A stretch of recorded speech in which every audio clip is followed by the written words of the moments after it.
Bienvenue à Mille et une cultures, votre émission sur la diversité culturelle à Laval. Aujourd'hui, nous recevons Jean-François Rivet, coordonnateur de l'ETAP. L'ETAP qui est un organisme lavallois qui s'implique beaucoup auprès des personnes vivant avec un handicap, puis qui aide dans le placement de ces personnes.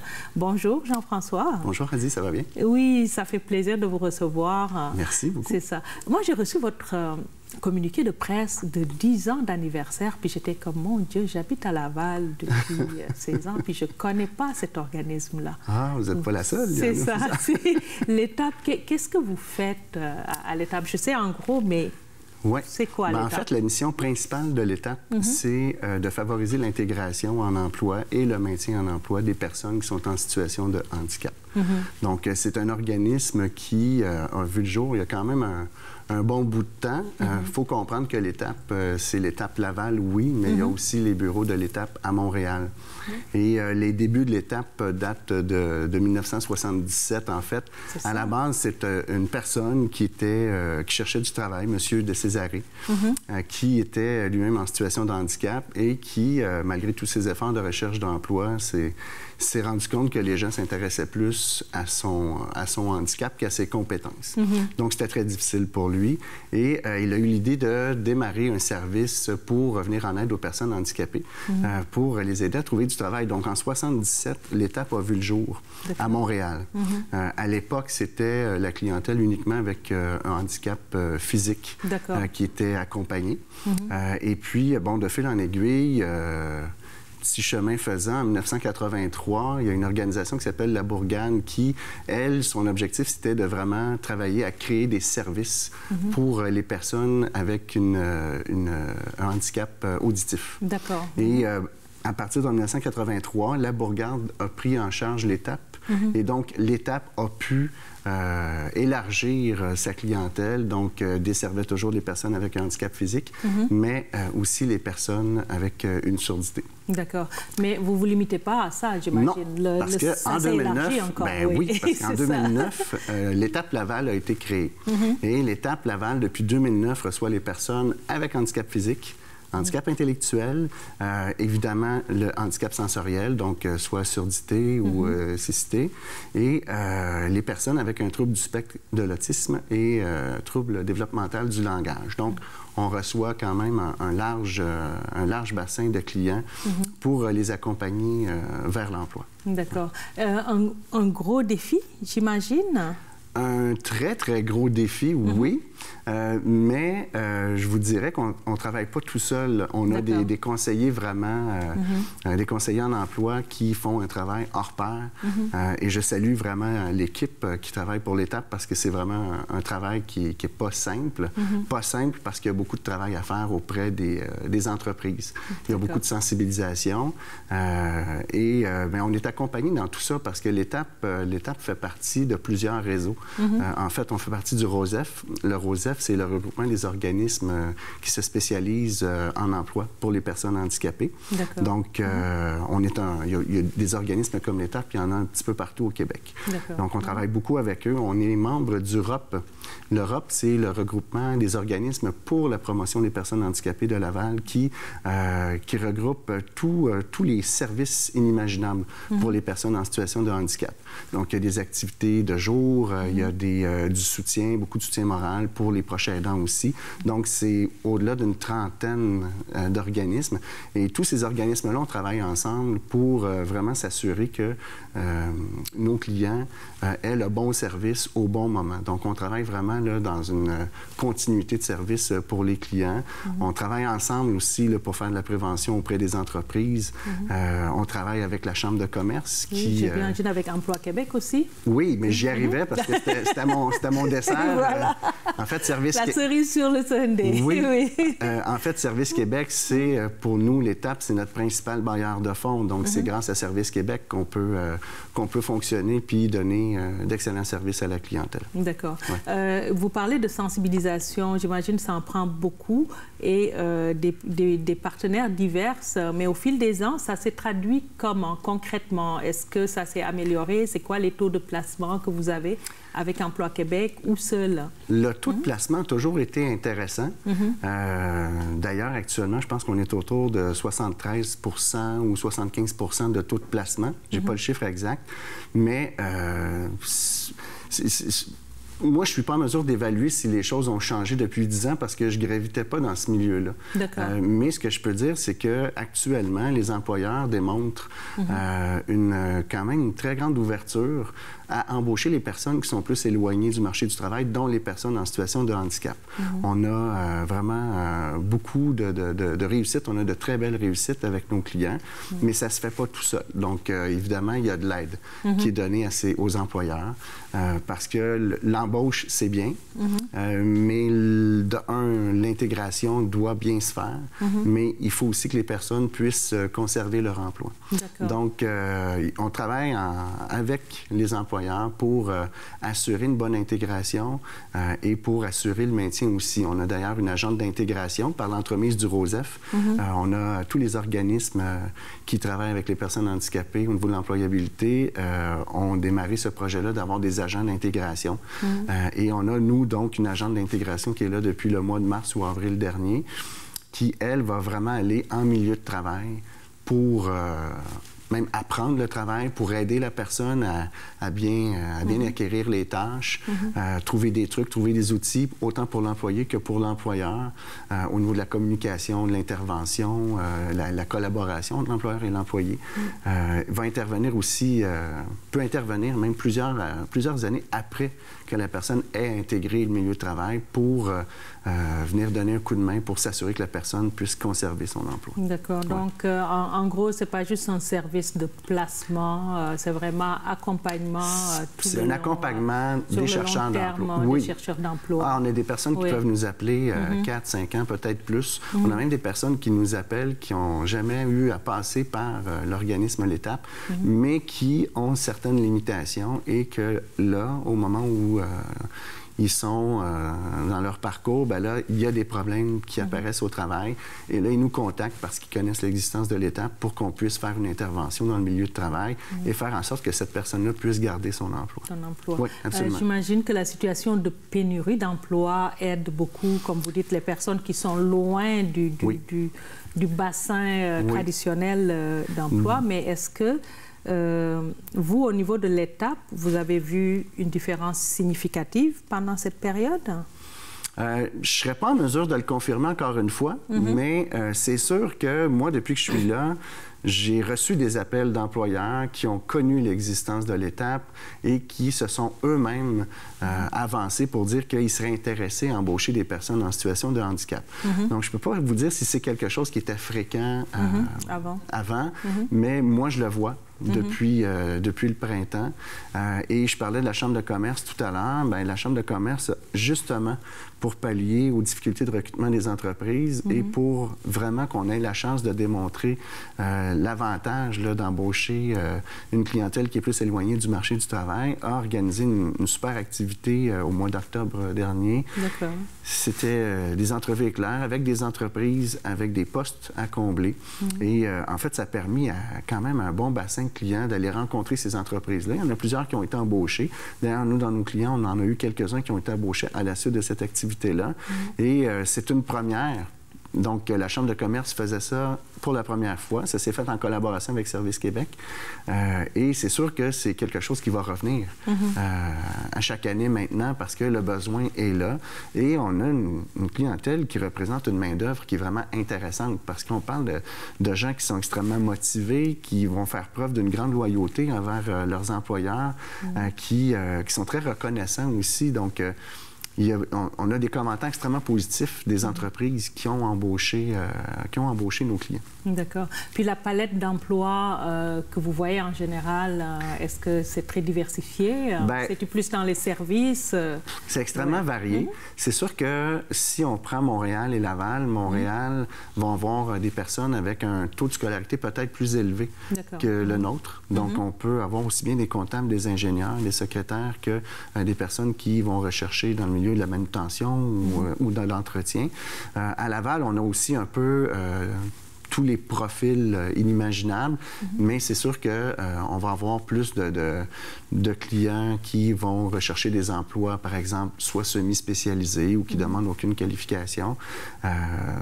Mais je peux dire que c'est quand même très varié. OK. Ouais. Tout à l'heure, vous disiez quelque chose d'intéressant quand on se parlait, le fait que, oui, il y a l'aide d'emploi Québec, environ 40% peut-être qui sont placés, mais 50% et plus de votre clientèle arrive à se trouver un emploi. Oui, c'est plus de 50% de nos clients qui vont trouver un emploi sans avoir recours à une compensation financière d'aucune sorte, parce que c'est des gens compétents, c'est des personnes qui ont des belles qualités et les employeurs, ils trouvent leur compte aussi.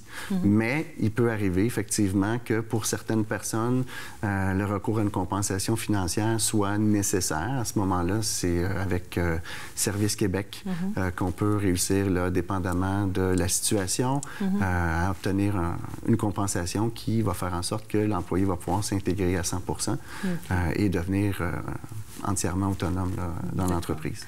J'ai vu qu'à Laval, vous avez accompagné un humoriste qui est devenu assez célèbre. Oui. Et vous avez fêté vos 10 ans. Ben oui, en fait, c'était une surprise qu'on réservait à tous nos invités. Effectivement, Angelo Chiraldi, c'est un ancien client de nos services à Montréal. Et puis, en fait, il nous a fait ce cadeau-là de venir faire un petit spectacle pour nos invités. Ça a été fort apprécié, je dois avouer. Il y a beaucoup de talent, ce jeune homme. Et puis, le 10e anniversaire, c'était vraiment magique pour nous parce qu'on avait sur place autant nos partenaires de Service Québec que du réseau de la santé, le réseau scolaire, une bonne partie des organismes qui sont membres d'Europe. Nos clients étaient là. Donc, ça a été vraiment génial parce qu'on a pu un petit peu là, faire la lumière, résumer les réussites de l'étape dans les 10 dernières années à Laval. Et puis se projeter, j'imagine, pour finir, c'est quoi? Qu'est-ce que vous voyez? C'est quoi vos ambitions? Nos ambitions, il y en a beaucoup. Mais en fait, ce qu'on veut, c'est vraiment, idéalement, être capable d'accompagner encore plus de monde. On cherche, on réfléchit beaucoup ces temps-ci à ajouter un service qui pourrait être encore plus profitable à nos clients. Fait qu'on est en pleine période de réflexion, mais on a des grands projets, autant pour les jeunes que pour les moins jeunes. On va chercher vraiment à diversifier un petit peu nos services, mais ce qui est important pour nous, c'est de toujours assurer la qualité aussi des services, puis de toujours continuer à l'améliorer pour que nos clients soient toujours satisfaits. En tout cas, merci beaucoup, Jean-François. C'est à moi de vous remercier pour l'opportunité. Voilà. Et en tout cas, bon succès pour la suite avec l'étape. Merci beaucoup. Voilà. Merci. Nous allons maintenant continuer avec notre chroniqueuse culture, tendance et mode, Myriam Matondo. Myriam, on dit quoi? Les idées lumières, une pièce de théâtre racontant, je cite, de petites histoires poétiques créées et rassemblées à partir d'expériences physiques et chimiques potentiellement spectaculaires, sera présentée à la Maison des Arts de Laval le 15 décembre de 15h à 16h. Un spectacle pour les jeunes à partir de 8 ans et toutes les informations sont sur le site de la Maison des Arts. Pas besoin de se rendre jusqu'à Montréal pour aller voir un spectacle de Casse-Noisette. L'école de danse ballet Eddie Toussaint vous en fera vivre l'expérience à travers une chorégraphie revisitée et dynamique, tout en gardant la partition intégrale de Tchaïkovski ainsi que l'idée originale de la fameuse histoire du conte d'Hoffmann. C'est ainsi qu'est décrit le spectacle qui est à voir les 20 et 21 décembre à la Maison des Arts de Laval. Pour information, balleteditoussaint.org ou pour l'achat des billets, eventbrite.ca. Les Lavallois affectionnent particulièrement les abords de la rivière des Mille-Îles, mais connaissez-vous l'histoire autour de ce cours d'eau à la fois chemin et lieu d'évasion et qui est pour beaucoup dans la transformation de la ville de Laval? Incroyable mais vrai est une exposition qui vous fera entrer dans l'univers de la rivière des Mille-Îles, le temps de comprendre tous les enjeux environnementaux qui en découlent. Plus qu'une exposition, c'est une prise de conscience collective sur les actions que nous pouvons tous entreprendre pour conserver cet important milieu de vie. Cette exposition, chapeautée par Éco-Nature, est à voir jusqu'au 6 août 2020 au parc de la Rivière des Mille-Îles sur le boulevard Sainte-Rose. Le Noël de Mille et une Cultures aura lieu le 11 décembre à 18 h, ici même dans nos locaux de la télévision de Laval. Au menu, des prestations artistiques, des cadeaux à gagner, du réseautage, des entrepreneurs à découvrir. Ce sera également l'occasion d'offrir des paniers alimentaires à des familles sélectionnées auprès de nos partenaires. Votre contribution pour garnir ces paniers est la bienvenue. Pour cela, écrivez-nous à info@commercialopal-magazine.com. Les places étant limitées, si vous voulez venir célébrer le temps des fêtes avec nous, la réservation de votre place est requise via eventbrite.ca. Dans la seconde partie de cette émission, nous recevons Luis Zuniga, chilien d'origine, québécois d'adoption depuis près d'une quarantaine d'années. Luis est surtout connu pour son combat contre l'accentisme, cette discrimination due à l'accent que subit beaucoup d'hispanophones. Et à partir de son histoire, il a fait un livre, Ton accent, Luis. Bonjour Luis. Bonjour. Voilà. Alors Luis, c'est quoi cet accent qui t'a valu bien des déboires? Oui, dans les années 80, l'histoire de ce livre, c'était une belle histoire. En fait, dans les années 80, j'étais discriminé et remercié parce qu'il y avait un accent hispano quand j'ai parlé français. Alors, j'ai perdu mon emploi à cause de mon accent. D'accord. Puis ton emploi, toi, tu étais plus technique, tu es informaticien. C'est ça. Moi, j'ai travaillé au niveau de la programmation, au niveau de... Vraiment, je ne parlais même pas avec le monde. De la relation dans le groupe, oui, il fallait parler en français. Sauf qu'il y avait un supérieur qui n'aimait pas vraiment les personnes issues de l'immigration. Et c'était vraiment une barrière pour moi. D'accord. On parle des années 80. Vous venez de votre pays. Et un pays qui était d'ailleurs, qui traversait des troubles sous Pinochet. Oui, effectivement, on a quitté le Chili à cause de la dictature de Pinochet et pour la survie. Et beaucoup de Chiliens sont migrés au Québec.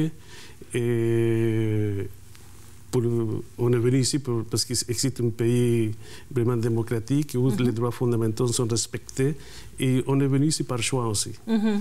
Donc, tu vis là depuis 40 ans, tu es marié à une Québécoise et vous avez 2 enfants que j'ai eu la chance de voir. 2 beaux enfants.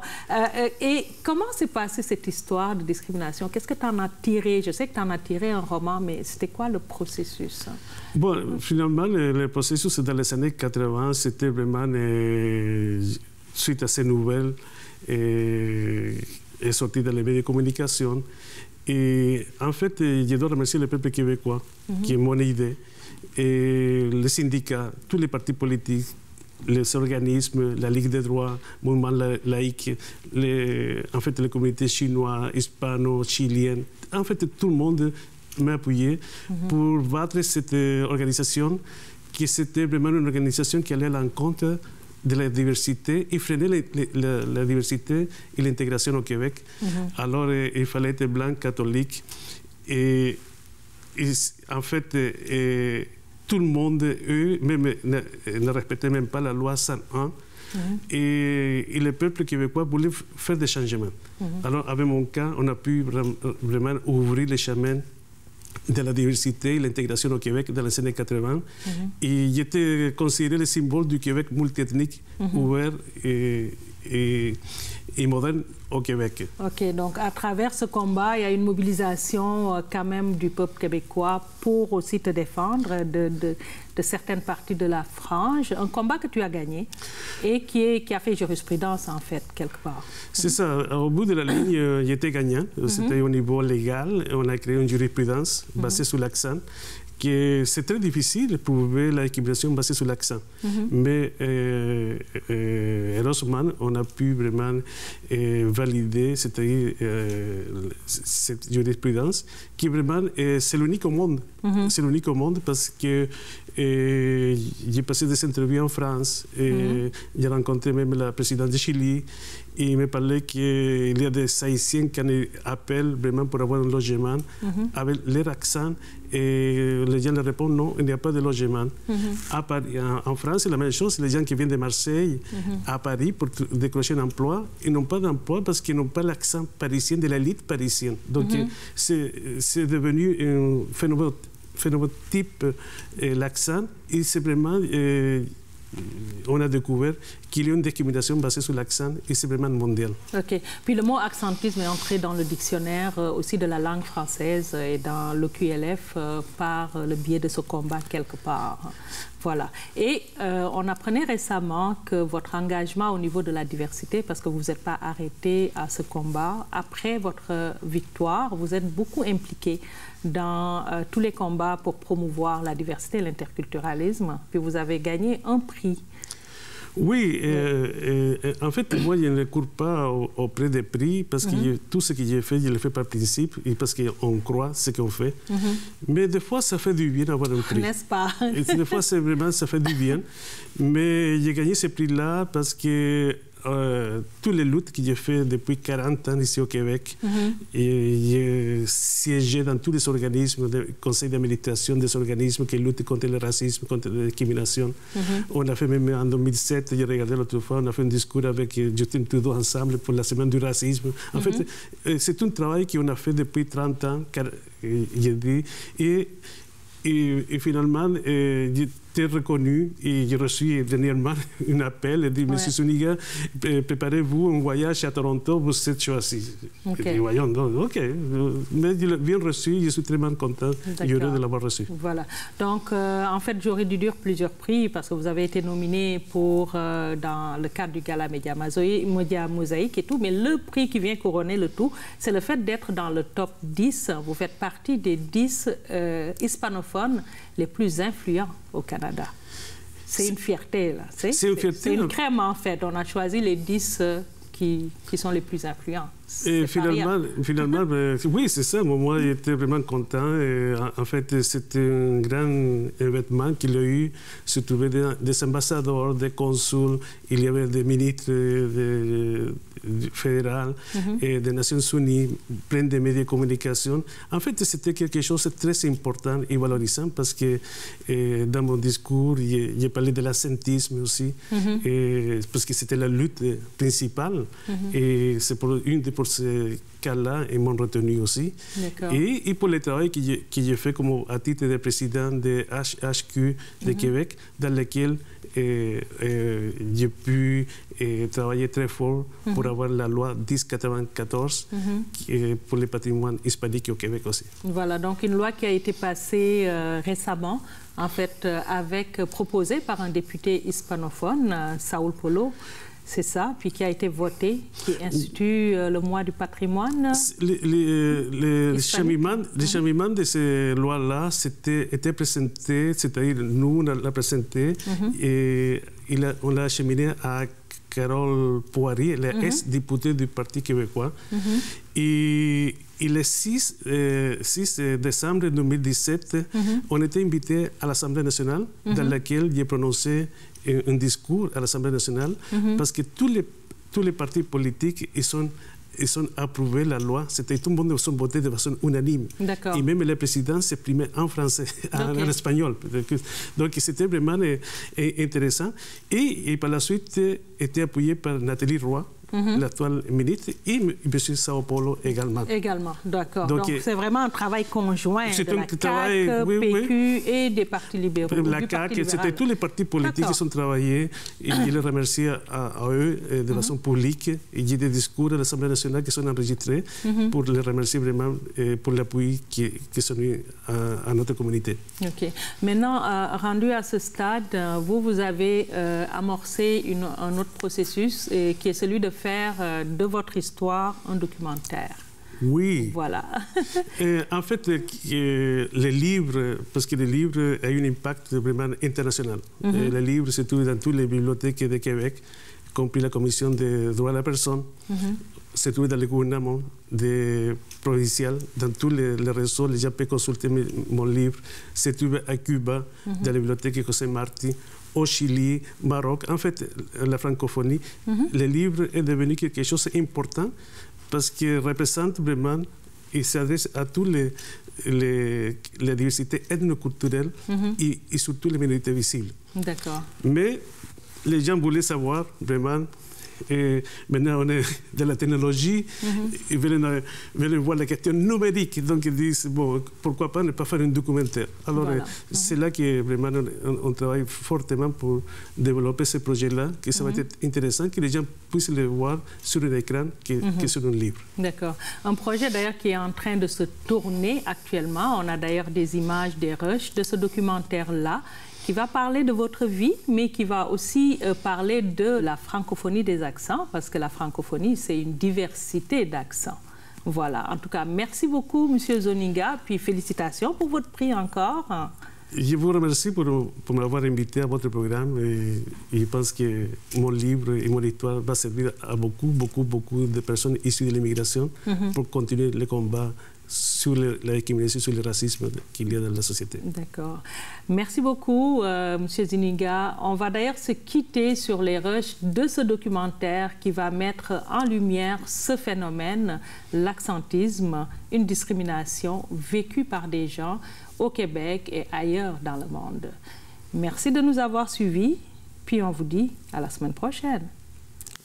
Mon supérieur immédiat a dit, tu sais que c'est fini ton contrat, pas pour tes compétences, sinon parce que tu as un gros accent.